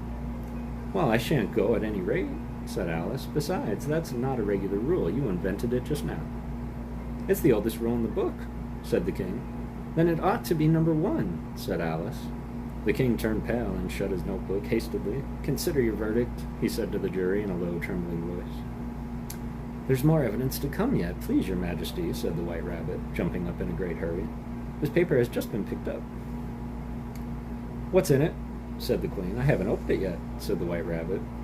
"But it seems to be a letter written by the prisoner to somebody." It must have been that, said the king, "unless it was written to nobody, which isn't usual, you know." "Who is it directed to?" said one of the jurymen. "It isn't directed at all," said the White Rabbit. "In fact, there's nothing written on the outside." He unfolded the paper as he spoke and added, "It isn't a letter after all. It's a set of verses." "Are they all in the prisoner's handwriting?" asked another of the jurymen. "No, they're not," said the White Rabbit. "And that's the queerest thing about it." The jury all looked puzzled. "He must have imitated somebody else's hand," said the king. The jury all brightened up again. "Please, your majesty," said the knave, "I didn't write it, and they can't prove that I did. There's no name signed at the end." "If you didn't sign it," said the king, "that only makes the matters worse. You must have meant some mischief, or else you'd have signed your name like an honest man." There was a general clapping of hands at this. It was the first really clever thing the king had said that day. "That proves his guilt, of course," said the queen. "So off with it doesn't prove anything of the sort," said Alice. "Why, you don't even know what they're about." "Read them," said the king. The White Rabbit put on his spectacles. "Where shall I begin, please, your majesty?" he asked. "Begin at the beginning," the king said very gravely, "and go on till you come to the end, then stop." There was a dead silence in the court whilst the rabbit read out these verses. They told me you had been to her and mentioned me to him. She gave me a good character, but said I could not swim. He sent them word I had not gone. We know it had to be true. If she should push the matter on, what would become of me? I gave her 1. They gave him 2. You gave us 3 or more. They all returned from him, you know. They all returned from him to you, though they were mine before. If I or she should chance to be involved in this affair, he trusts to you to set them free exactly as we were. My notion was that you had been, before she had this fit, an obstacle that came between him and ourselves and it. But don't let him know she liked him best, for this must never be. A secret, kept from all the rest, between yourself and me. That's the most important piece of evidence we've heard yet, said the king, rubbing his hands. So now let the jury, if any one of them can explain it, said Alice. She had grown so large in the last few minutes that she wasn't a bit afraid of interrupting him. I'll give him 6 pence. I don't believe there's an atom of meaning in it. The jury all wrote down on their slates. She doesn't believe there's an atom of meaning in it. But none of them attempted to explain the paper. If there's no meaning in it, said the king, that saves a world of trouble, you know. as we needn't try to find any. And yet, I don't know, he went on, spreading out the verses on his knee and looking at them with one eye. I seem to see some meaning in them after all. Said I could not swim. You can't swim, can you? He added, turning to the knave. The knave shook his head sadly. Do I look like it? He said, which he certainly did not, being made entirely of cardboard. All right, so far, said the king, and he went on muttering over the verses to himself. We know it to be true. That's the jury, of course. If she should push the matter on, that must be the queen. What would become of you? What indeed? I gave her one, they gave him two. Why, that must be what he did with the tarts, you know. But it goes on. They all returned from him to you, said Alice. Why, there they are. Why, there they are, said the king triumphantly, pointing to the tarts on the table. Nothing can be clearer than that. Then again, before she had this fit. You never had fits, my dear, I think, he said to the queen. Never, said the queen furiously, throwing an inkstand at the lizard as she spoke. The unfortunate little Bill had left off writing on a slate with one finger, as he found it made no mark, but he now hastily began again, using the ink that was trickling down his face with his as long as it lasted. Then the words don't fit you, said the king, looking around the court with a smile. There was a dead silence. It's a pun, the king added in an angry tone, and everybody laughed. Let the jury consider the verdict, the king said, for about the 20th time that day. No, no, said the queen. Sentence first, verdict afterwards. Stuff and nonsense, said Alice loudly. The idea of having the sentence first. Hold your tongue, said the queen, turning purple. I won't, said Alice. Off with her head, the queen shouted at the top of her voice. Nobody moved. Who cares for you, said Alice. She had grown to her full size by this time. You're nothing but a pack of cards. At this, the whole pack rose up into the air and came flying down upon her. She gave a little scream, half of fright and half of anger, and tried to beat them off, and found herself lying on the bank, with her hand in the lap of her sister, who was gently brushing away some dead leaves that had fluttered down from the trees upon her face. Wake up, Alice, dear, said her sister. Why, what a long sleep you've had. Oh, I've had such a curious dream, said Alice. And she told her sister, as well as she could remember them, all these strange adventures of hers that you have just been reading about, and when she had finished, her sister kissed her and said, It was a curious dream, dear, certainly, but now run to your tea. It's getting late. So Alice got up and ran off, thinking while she ran, as well as she might, that a wonderful dream it had been. But her sister still sat just as she left, leaning her head on her hand, watching the setting sun and thinking of little Alice and all her wonderful adventures, till she too began dreaming after a fashion, and this was her dream. First, she dreamed about little Alice herself. Once again, the tiny hands were clasped upon her knee, and the bright, eager eyes were looking up into hers.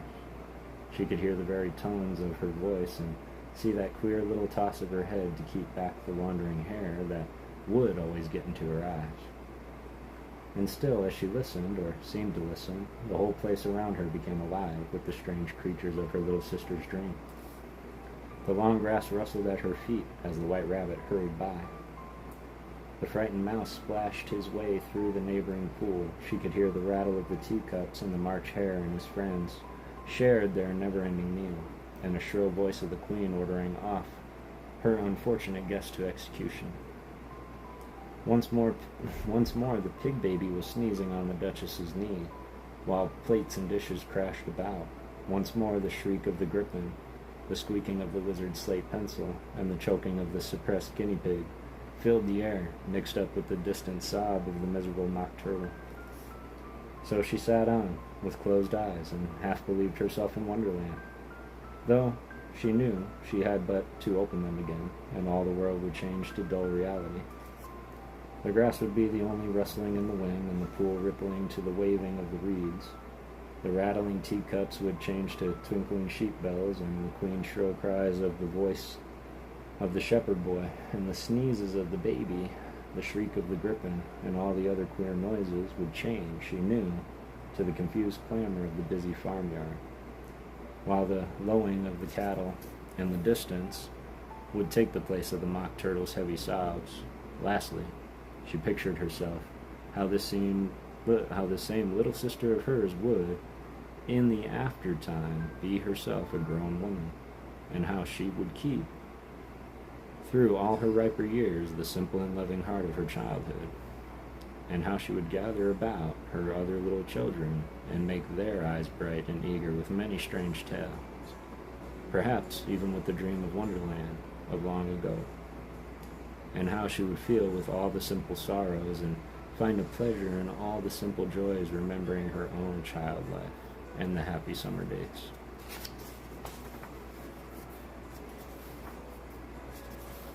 The end.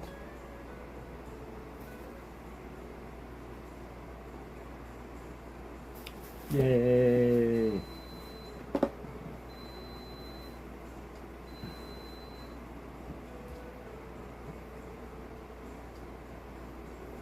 Yo, Lower East is growing. What's up, growing? How you doing, fam? Someday have that effect on men and women. Alien! Appreciate that, Alien. Came in to say hi for a bit. Alien, I know I said it so many times, but Thursday, I promise.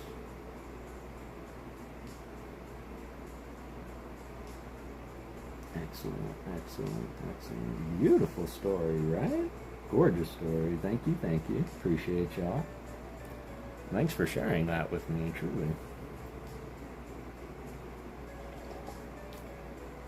I think we got through the second half a little quicker than the first half. But I think I talked a little bit between chapters, more so in the first half, so. What was everybody's favorite part? If you were here for the whole thing, of course, or just in general in Alice in Wonderland, what's your favorite part? Love the way you read too. Oh, well, thank you. I appreciate that. Sometimes I get caught up in my own head, or I'll read a voice that wasn't meant to be read in that voice, and at that point it's just like go on instead of going back, and I don't like to reread lines too many times.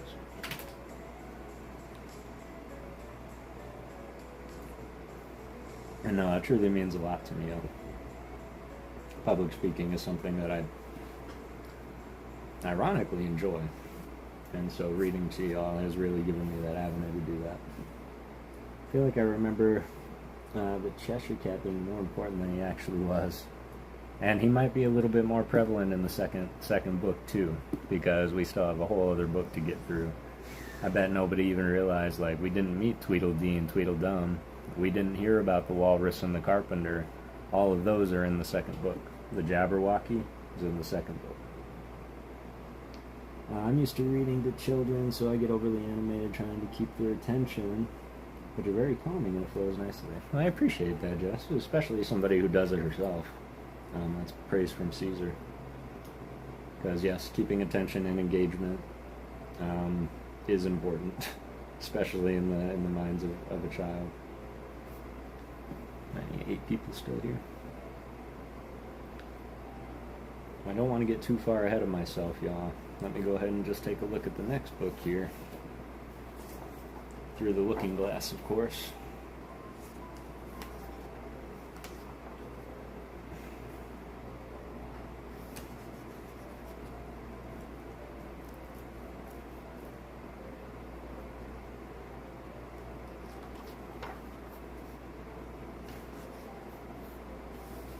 This was nice.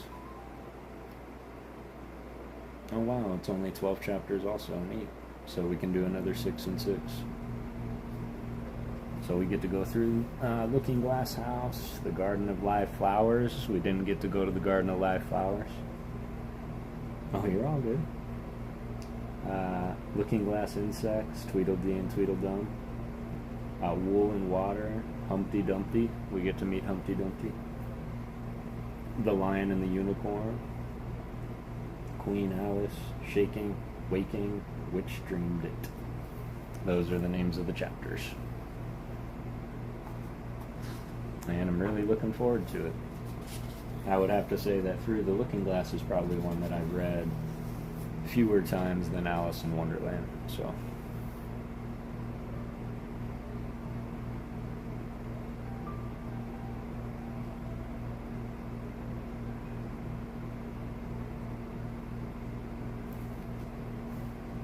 great story, Kev. I was watching on TV. I appreciate that, Ernie.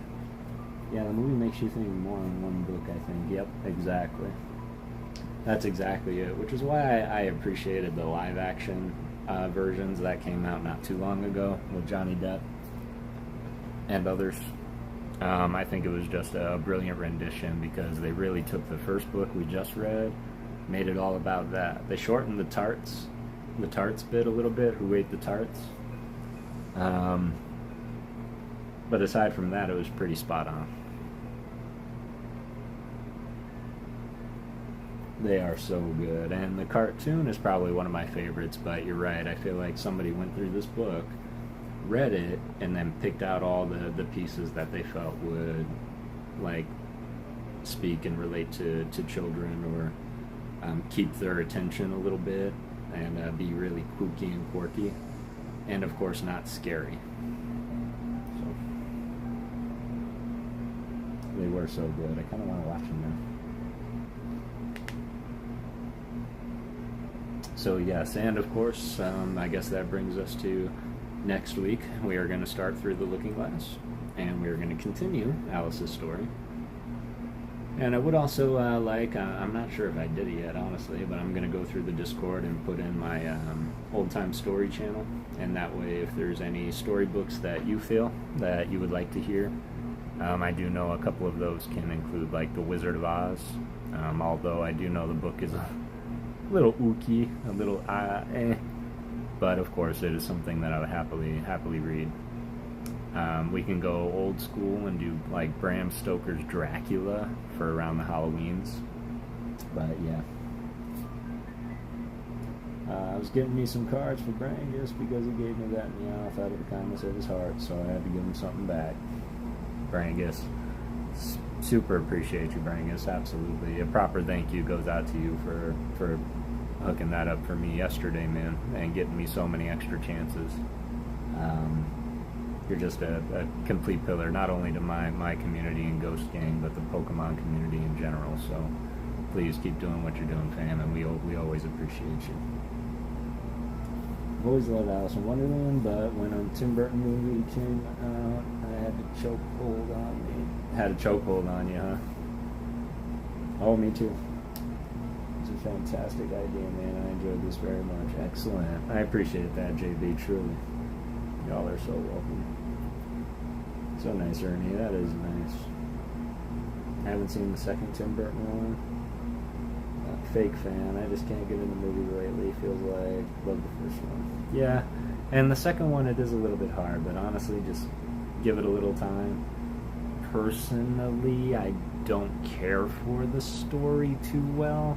We'll have to see where the book goes, or if they kind of took like the liberties, but they kind of make the entire second movie all about the Hatter, and I don't know if this book is all about the Hatter too. But remember how they were talking about time, and you can't make time mad, or he'll stop time on you and all that. I think we get to meet time in the second book too.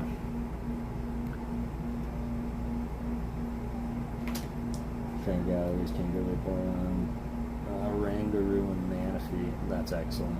That's excellent, Ernie. And of course, Ala Ravine having the song on it was perfection. I agree.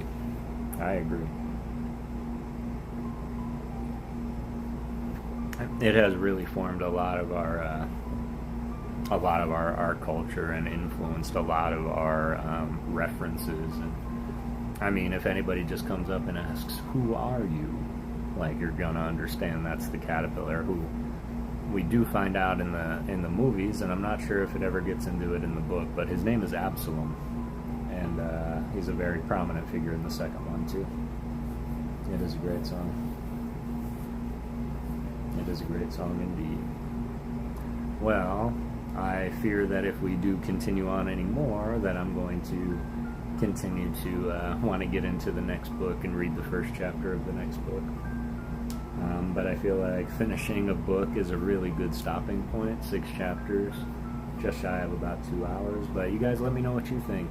I want to make sure that if you want to hear more, we can start the next one now. If you want to call it quits, we can do that too, which I think would be a good one. We can raid. Yeah, if AB's on. I know that we weren't really Pokemoning too much, but yeah, that's what I thought too. Plus, I totally forgot that I can just read it after I'm done with y'all, so much shorter than I remember. It really is. It honestly is just over 100 pages for each book. I think what gets in our heads is when we're kids trying to read that, it's really hard to understand and comprehend when everything is starting to come out as nonsense. Like when they were talking about how the best way to dry, and he goes, "This is the driest thing that I know," and he just starts spitting out his introduction. That was the funniest thing to me. Feels right for tonight, and that's what I think too. But yeah, we can absolutely raid anybody that's on right now. If AB is on, we can go and raid AB. I might hang out for a little bit, of course. I have to clean up a little bit. But I will say, man, this chair is so much comfier than my other one. I really need to find a way to stream from this chair. Have to go to work anyway. Well, Haley, I hope you have an amazing day at work. I truly do. And yes, there we go. Thank you, Kara. So yeah, there's AB's link, y'all. Go ahead and raid AB. You can go ahead and Pokeghost raid. Let's go hunt AB. And yes, join us back here on Thursday, I believe, is the next time we'll be back, and we'll be hunting through the art, looking for artist appreciation. And also, don't forget to go and comment on my last short, episode 111, Artist Appreciation. I am giving that card away. So go ahead and comment, like, and subscribe. And as always, y'all, please go out and... Oh, that's my pleasure.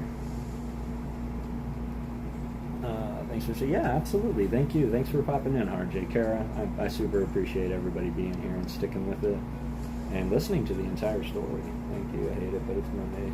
It's money. We like money. Go out and get everything that you want to, y'all, and I hope this was a nice, relaxing way to end the day. Let's go ahead and raid AB, and thank you all for believing in ghosts, truly. I'll see you on Thursday. You as well, Antalgic. Thank you. Just been lurking all night. Been fun, thanks. Yeah, no worries, Matt. I appreciate you, fam. Have a good night, guys.